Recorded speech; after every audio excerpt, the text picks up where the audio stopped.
Here is another immediate action to break no more, and that's the mirror exercise, the looking glass exercise to introduce yourself to your values. So, what does it do? How do we go about it? We go about how do we go about it? So you stand in front of your mirror.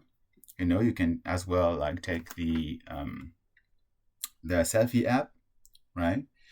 You take the selfie, your phone, you take the selfie app, and you're like, we are a person of love. This is what I just did it in front of the mirror right now. I just did it in front of the mirror. You look yourself directly in the eyes, and you're like, we are a person of love. We are a person of love. It feels amazing, and I do love my eyes. This is amazing. But yeah, feel it. Feel the truth in it, and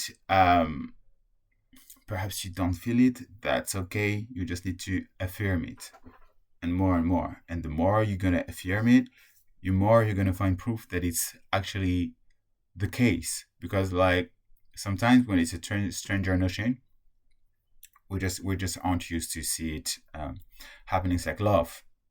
If you don't know about love languages, like if you don't know, if you're a bit of stranger about around the topic of love, you might have like misconception around the concept, or you might not understand where love is expressed.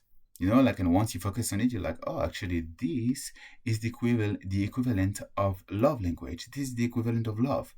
So here I see love. It can be like something like someone gives you a cup of tea, right? It's just a nice gesture, but that's an expression of love as well. So then you see more love in your life. And here it's about yourself. Then you're going to see more love within yourself by affirming the thing. You can do this in the morning while brushing your teeth, or not, because like, love. But if you want to say it like this, do it. You can do it like while you exercise in front of the mirror, while you dance in front of the mirror. You can sing it if you like. This helps you to empathize with yourself as a person of love, for instance, activating your mirror neuron, and this is how as well you create more empathy. Love.